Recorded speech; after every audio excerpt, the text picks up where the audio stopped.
payroll. We change lives and inspire true wealth, one person, one family, one business at a time. Shaw & Associates is a wealth management investment firm that specializes in taxes, serving as a fiduciary, putting your interests first. You can find more information or schedule an appointment by calling 530-674-1150 or on the web at shawassociatesinc.com. Shaw & Associates is proud to support community radio. And speaking of Shaw and Associates, I have none other than the gentleman. I use the term lightly. Dave Shaw with me. Dave and I get to talk, and all of a sudden we're like, oh, the interview started.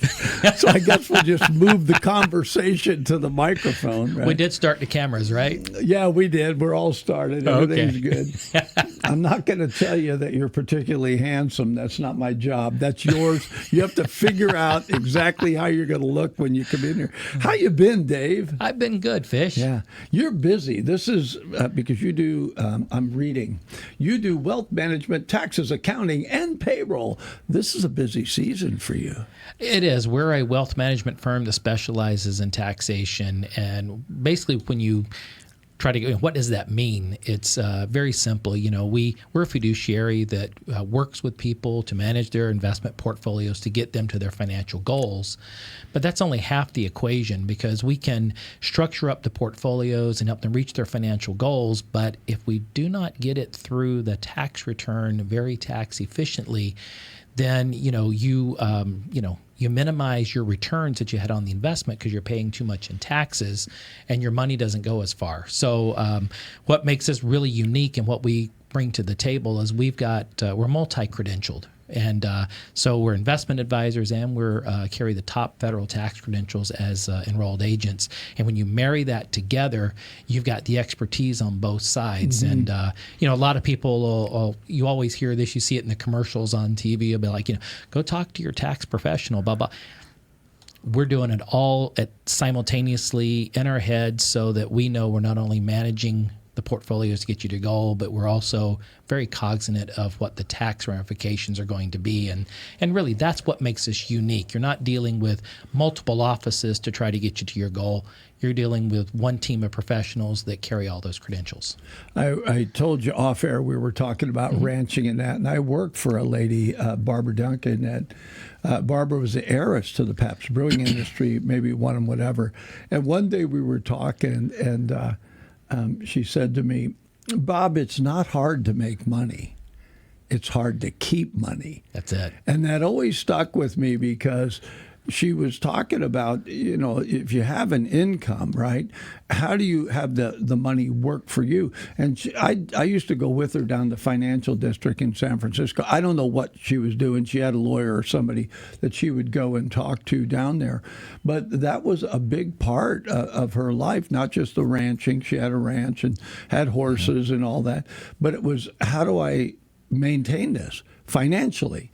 And so years later, I end up with a guy on my radio show that's his job, to help people, not just, if they make the money, but how do you keep the money? How do you have the money work for you? Right. And so today we're going to talk about, we're going to get back on the tax thing and the great big beautiful bill, how that worked out. And then I've asked you to do a comparative, right? And I said, well, there's the U.S. economy, and then there's California's, right? And so you pull up on your phone showing me the gas prices back east. It's like you're trying to hurt my feelings, Dave. Because it is different here in California. Exactly. So anyway, go ahead and hit it. Let us know.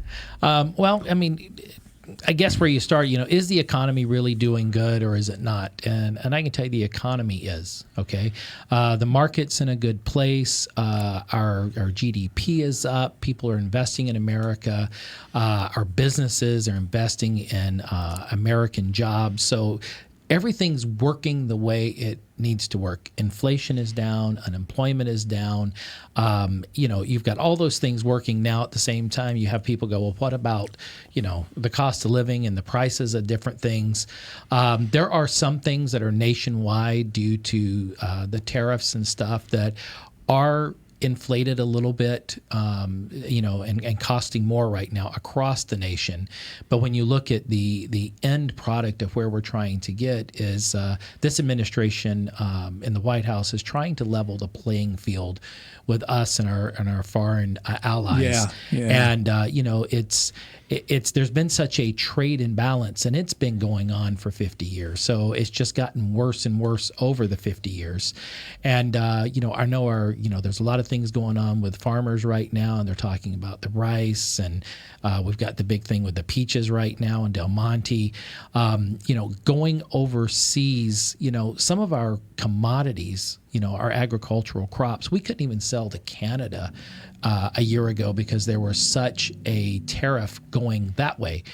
Some of the crops had a 400% tariff on it, which just priced our commodities right out of the market.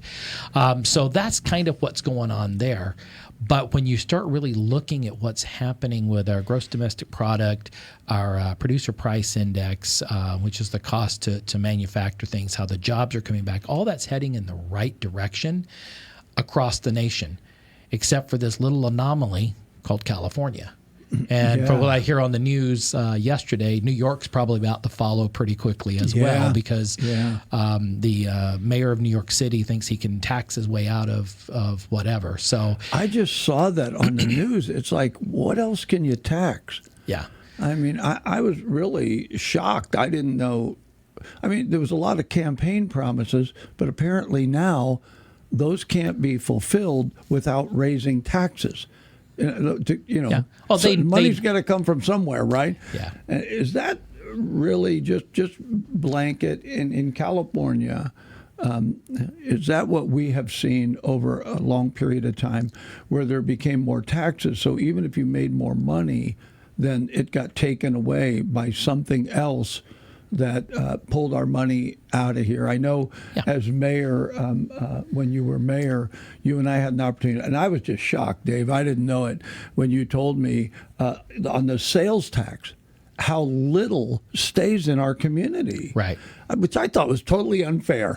No, it is. I was like, how can they do that? And all of a sudden, I'm all riled up, right? It's like, so let me get this right. The state, we get 7%, whatever it is. They get like 6 cents out of the 7 cents, and I was like, that just is wrong. Yeah. No, you really nailed it on the head, and it's going to seem kind of harsh what I'm about to say, but it's the reality of it. What you have with most elected officials, especially here at our state house in California, many of those that have sat in the governor's office, including our current governor, they've really only signed the back of a paycheck, and they've never had to sign the endorsement line or the signature line on the bottom. They don't understand things from a business perspective. And they look at, we're going to tax everything, we're going to do everything and pull the money in, and then they have their special programs. And through the years, California has become very business unfriendly. That's why you've seen this mass exodus of companies leaving. And then you have, you talk about gas we were talking about, I showed you the picture back at the ranch just a couple of weeks ago, about 4 weeks ago now, middle of January, it was $2.34 a gallon. And we're well over $4 out here, heading towards $5. And with, they want to blame it on the changeover from the winter stuff to the spring. It's more than that. That does add to it, but California's gotten so aggressive on trying to be unfriendly to businesses, especially when it gets into the oil industry. And it's just going to push ours up even higher and higher, because you've got refineries shutting down, you've got oil companies leaving. That makes us dependent on the rest of the U.S. or the world to try to import our oil and stuff in order to get it. So all we can see with the ill-thought decisions made out of the Sacramento State House and Governor's office is our prices are going up, where the rest of the country is coming down. When we had that economic downturn, was it 2006? 2008. 2008. we were the last ones to I remember listening to the news, and the rest of the country was recovering. It was amazing. And I'm sitting here going, what about us? When does that happen for us? Now, eventually we started coming out of it, but we were way behind the curve. And when you showed me, thank you, the gas prices, it's like the rest of the country, many places, because new jobs, industry changing, they're beginning to feel the effects of it. But in California, we're not. And so, all right, I'm done beefing, Dave. I got it out of my system. I'm staying in California. I love where I live. I love Yuba Sutter. Yeah. I just wish that of that tax money we could keep more, because I think that the people we have in office, at least the people I know on both sides of the river here, they would be better at spending the money than Sacramento. That's my point. No, I've made it. Absolutely, and we're going to shift here in a second and get over to HR1, the one big beautiful bill, and what we're seeing there. But to your point, with the climate in California, the way it is not really business friendly, the way that it is, top down with the way that they force things, they put things. Mandates on the cities and the counties, and expect them to do certain things with no funding, and they make it the law, and then they take the standpoint of, oh well, people will just, the companies will pay it or people will pay it. I mean, right now, there's the one legislative member down in Sacramento that she's proposing the percent mile, and it's kind of like the reason they're looking at that is because they pushed all the electric vehicles. Now you don't have as much SB1 gas tax, and so now they want to hit everybody with this massive fees. And at the end of the day, the state of California has got to learn to do what every business does. And when times get tough, you get lean, you figure out what is the priority, what you can do. You can't give billions and billions of dollars away without accountability. I mean, it just goes down the line. In short, what we're feeling in California is a direct reflection of the leadership. Now, with that, let's transition over to what's happening and where the bright spot is. Okay, we live in California. I'm like glad you, I love there's it. a bright spot, Dave. I love California as well. We live in an amazing area here in region, community. We're spoiled in many ways, Maybe we should just become our own state, Oh, they keep trying that. The state of Yuba Sutter, right? We're on an island up here. So. Yeah, it's last July, they passed HR1, which most people understand it called One Big Beautiful Bill. With that, people were like, well, there's all these cuts in there and there's things happening. When I'm going to see tax savings? And we came on and we talked about all the different things, and it played out exactly like I thought it would. It's happening now as tax season is upon us, because they gave us all these breaks mid-year, and they were going to catch up with people, when it comes tax time, and that's really what we're seeing. The average increase in a refund seems to be around $1,000 per family per tax, per family or per return, and that goes through various things, which is the increased standard deduction across the board. That goes to the one of the big things in California, because we were talking about state and state taxes, is the limit increased on the SALT deduction, which is a deduction for state and local taxes, and that was capped at $10,000 up until this year. Whether you were single or married or had a household, whatever, that was it. And I'm sorry, but in California, if you own a house and have a job, you hit $10,000 real quick in state taxes. So, and just add DMV fees on top of that, you're there. So that went to 20 for single. It went to 40 for married filing joint. So that's been huge, because we have not been able to take advantage of all of the taxes that we've paid the state to deduct against the federal. So you've got that going on. Again, the enhanced standard deduction, you've got the increase in child and dependent credits to hit the tax return. And then you've got these things which we heard, which no tax on tips. Then you've got, no tax on overtime. And then you have the deduction for no tax on Social Security. So we can talk about each of those real brief. When it comes to the tips, that has to be the tips that are actually reported. So, they have to be reported as income in order to be able to deduct them, and there's limits. Yes. And so, it's not that, my W-2 said I got, 5,000 in tips, but, I really got 20,000 in tips, and I'm going to deduct this because no, you didn't report the other. You're supposed to, but you didn't report the other. So it is limited to what's actually reported, and that's only income tax. It's not Social Security and Medicare. We still have to pay into those. Pay that, yeah. Right, because we still have to pay for that, but it's income tax. But that is, again, a huge deduction potentially for someone. No tax on overtime. It's not your base rate. It's that half time. If you work overtime, you get paid time and a half, or you get paid double time. So it's that amount that is above your normal hourly rate. And there's provisions to look back for last year because it's not going to be on your W-2. They started this mid-year, and so there's not the mandated requirement for 25, but in 2026, it'll be on the W-2 that they will tell the government exactly how much you're entitled to deduct. And then we get to Social Security. We were talking about this earlier. In theory, they did make Social Security non-taxable to a certain degree. The problem is that H.R. 1 was a tax bill, and the taxability of Social Security comes under a different title section of the U.S. Code. So they weren't amending that. So they backed into this deduction of $6,000 per person that is over age 65.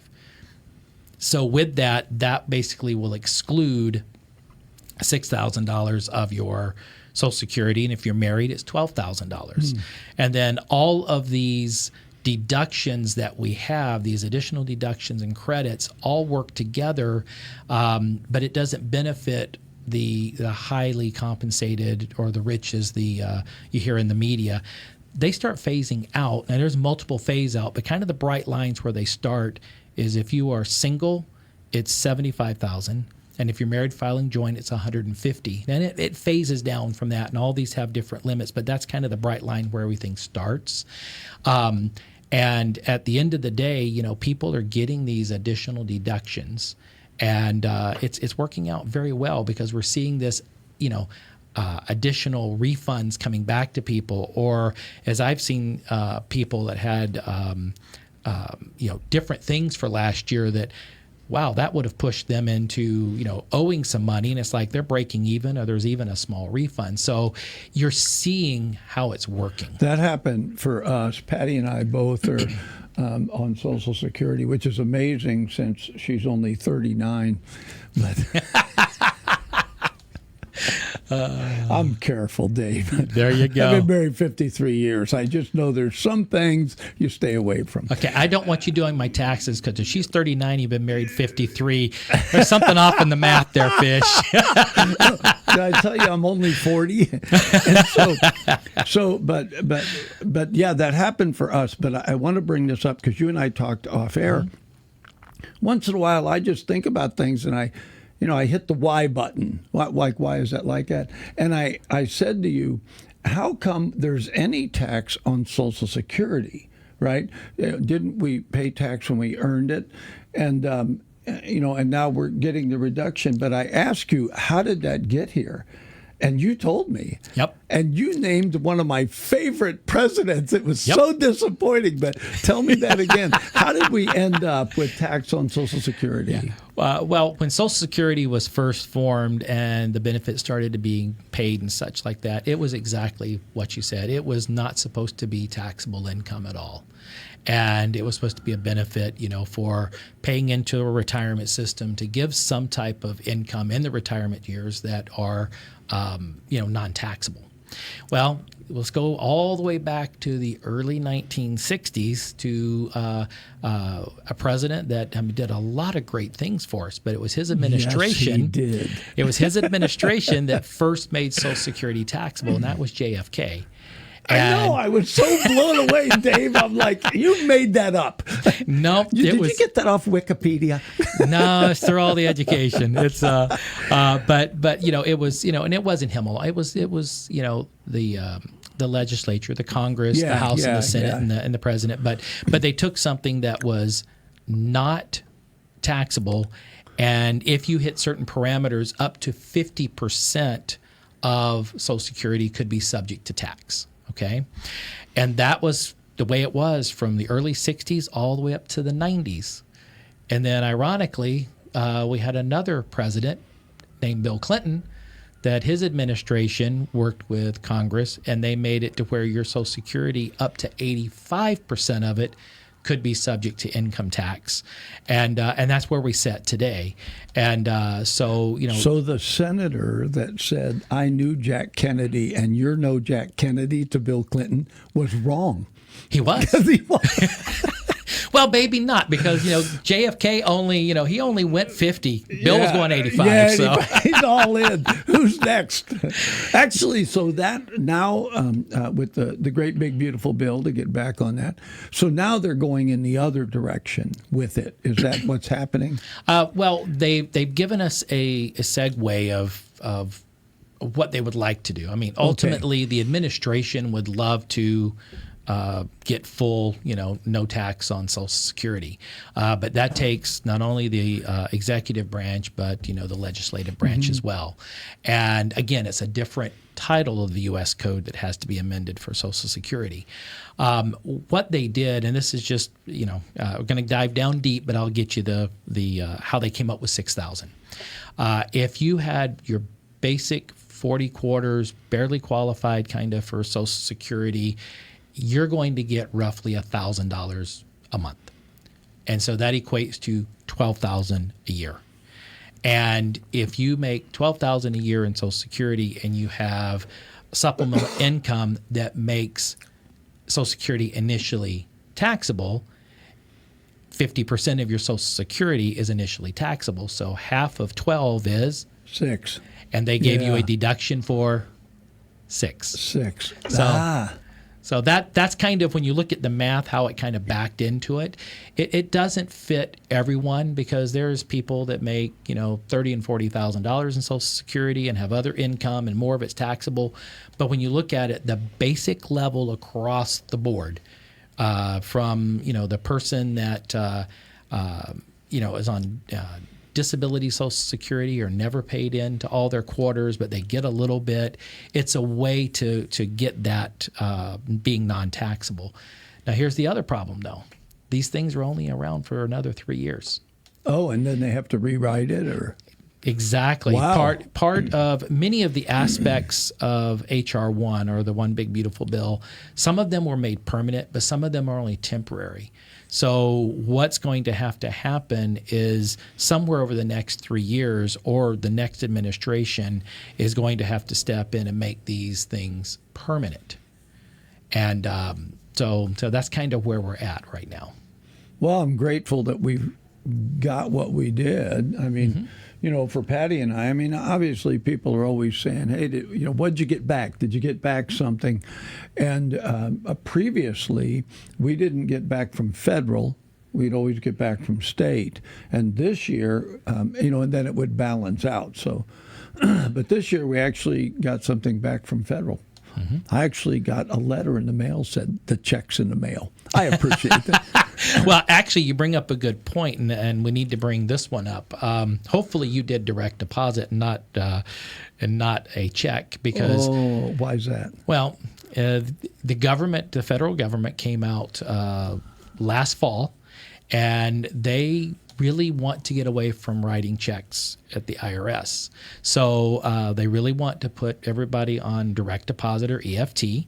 And if you owe, they really are heading that direction. They haven't gone that direction yet, but they're taking their baby steps across the way. And they toyed with ideas of, okay, if you're not going to send a check, what are you going to do? And they were talking at one time about remember those debit cards during COVID? Remember how successful those guys were? They weren't. People lost them, threw them in the mail. You know, when you look at it, you know, if you have a refund, just go ahead and have them EFT it into your bank account. And what we've seen over, I'm in my 36th or 37th year of doing this, in this profession.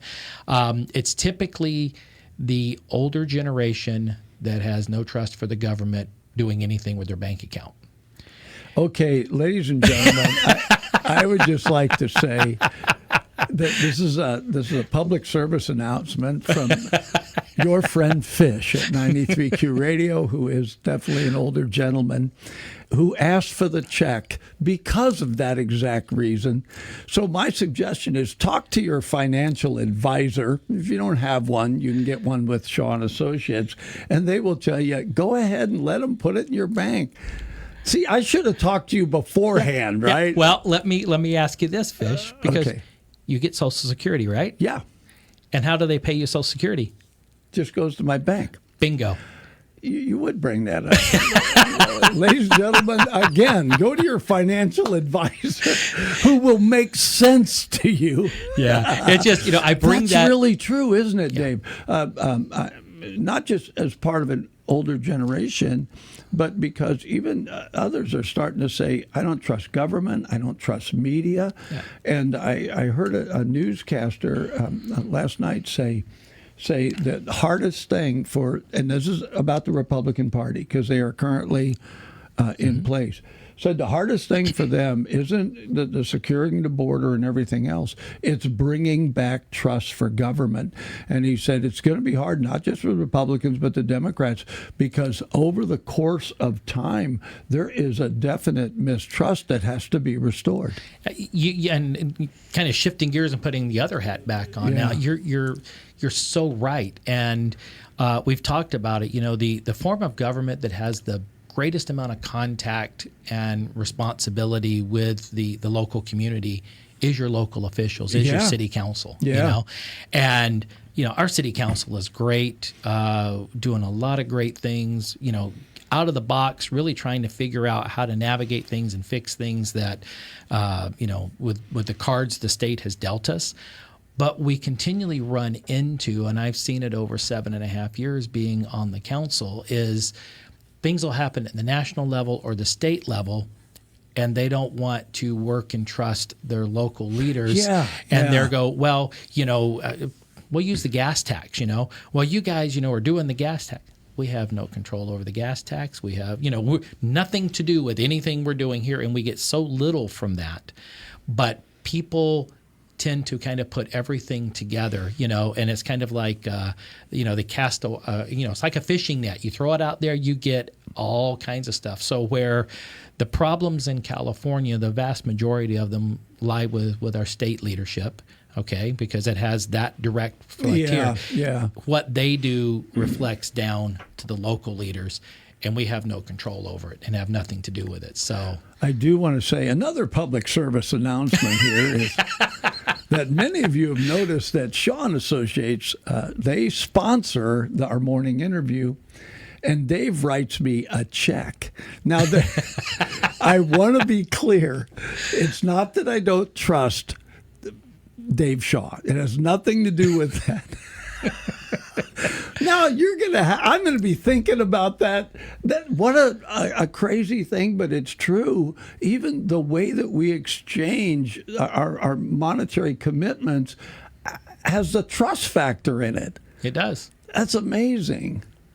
It does. There's, you separate the two, and it's like first and foremost, I'm a financial professional, investment advisor, enrolled agent, business owner, all, that right there behind me is my life. Okay. Yeah. And the other side is, as we commonly refer to it, is just that's how I give back to the community, trying to make a difference. Because that's really what it is. And at the end of the day, we operate in this realm with our firm and supporting and reaching out to the community. that is what we do to give back through our business as part of, the ongoing education. And then, we do philanthropy as well. We did the Heroes Among Us several months ago, and we'll be building on that campaign. What happens on the other side is very straightforward, because they interweave, because we partner with you on a business front, but you're able to bring in all the different leaders and government agencies and nonprofits and stuff to keep people informed about really what's going on in our community. So it's a business relationship, it's a friendship, it's how things should be done, but it benefits the other side as well. We've been really fortunate, Dave, because and I'm just going to say this publicly. I'm not a politician, right? But I watch what goes on at our local level. And because I'm more concerned with what we do here going out than what's out there coming in, I am very grateful. Both city councils, I watched a transition when they put local businessmen on. Mm-hmm. And it made a difference in how they viewed everything. And, quite honestly, it made me feel better. I mean, I live in Yuba City, but I work in Marysville. I love both of them. This is just an amazing community. But I've met so many, yourself and others, on city council, supervisors, and over here, city council supervisors. I've met so many, and it's like I don't hear from them. It's not about the community. They love it here. Mm-hmm. The people that are on our city councils and our supervisors, they love the community. Mm-hmm. And I think that's important. And there is a bit of isolation here. Not that you guys don't have to work with the state and work with that, but there is a bit of a looking in and saying, how can we improve this? Mm-hmm. And you personally, you and Susan, have looked into the community and not just had your business here. It's okay for me to pat you on the back. I'm not going to do this very often, but you are going to get it this morning. I have watched you look around, entertain things, you and Susan. We're very grateful for the business. We are so grateful for people that have trusted us, and we are going to, in turn, trust the community and give back to it. And I'm very grateful for that. Now, that's it. My last time I'm complimenting Dave. Next thing, I'll be complimenting Dan Flores. But I do appreciate you guys. Dave, when we talk about the local level for us and being friendly to business, and since you are on the city council, we are talking about, so when changes are made at the national level, and we've been talking about H.R. 1, that's made some changes. If that money ends up in the pockets of the community here, the businesses and what have you, and then the city has to look at income that comes in, and we're talking about, in particular, new business that comes in, because they hire people. And then businesses bring tax revenue, correct? Mm-hmm. So the city, if I'm not mistaken, you can at least speak for Yuba City, but I'm sure both sides, you guys have worked hard to make us business friendly, regardless of whatever California's decisions are. Mm-hmm. For our area, you guys have changed things. Absolutely, and I won't go into detail. I want you to talk to Mark when he comes in a few weeks. Who's that? Yeah, he's the current mayor. So we changed over in December. He's doing it again. You guys, I don't know about you guys. I would think once is enough. Right? Hey, I have the great title of former mayor. So, and I'm still very honored to be on the council and being a part of this. But we started last year working on our strategic plan, and worked with our executive team, worked with, dreaming and looking at not where we want to be in the next 12 months, but where we want to be in the next 3 years, 10 years, 30 years. With that, I encourage you to talk to Mark because, he's the current mayor. Mm-hmm. We just rolled it out, but that's exactly what you're talking about. There are so many different levers that we have to pull And this document that we just approved on Tuesday night, it looks incredible. It talks about the things that we have to address and puts timelines out there for certain things that we want to happen. That is things like infrastructure, it's public safety, it's economic development. All those things lead into the quality of life. And it's going to continue our course. And again, back to your point, this is what happens when you have leaders that understand and think more like a business than typical government, which is tax and spend. And so we've been very, very relevant in Yuba City, attracting businesses and attracting people that want to come and live here. And we've been good stewards with all the cards we've been given. We've been really good stewards with that. Is it perfect? No. Is there lots of things we could do? Absolutely. But it's, everything we deal with is just like our own homes and our own checkbooks and everything. There's only so many resources physically, meaning people. There's only so many resources financially, meaning the money.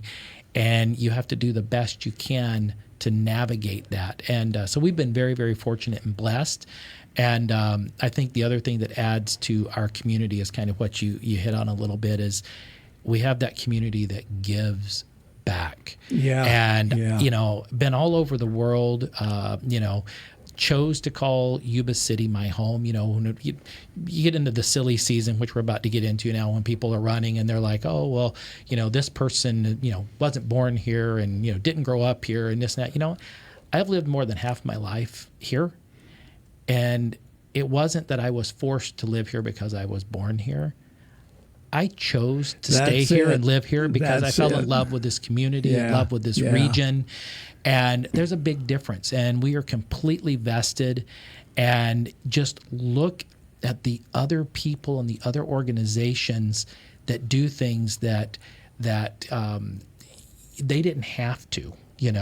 And I'm just going to bring up two names that just pop up. I hope they understand that I'm trying to give them accolades in this, but let's talk about Nicole Rubio and let's talk about Angie Gates, CASA. And So You Can, they've poured their lives into that. They are meeting a need and they're having an impact on the community. And then you get people like ourselves, John Cassidy, other businesses here in town that kind of come up and try to partner with them and do things to support them. And then that gives it the momentum. And then you pull in all the people that call, Yuba Sutter home that comes in behind that. That's really what makes our region and our community so special. And I have not seen this much collaborative effort of caring and giving anywhere in the world. Anywhere else, I agree. We're going to run out of time. Yeah, we're done. Okay, but I want to leave you with a poem. Sure. That's kind of a Valentine's poem, right? Now, my wife and I will agree on this poem. I just need to tell you that, Dave, before I say it. So, roses are red. Sometimes the skies are gray. We just want to know, when do we get a Chick-fil-A? We'll build it tomorrow. Chick-fil-A will come build it. Let's go. Sorry, Dave. I had to go there. All right. Thanks a lot. Thanks, God Fish. bless, bro. This community interview is made possible by Shaw and Associates,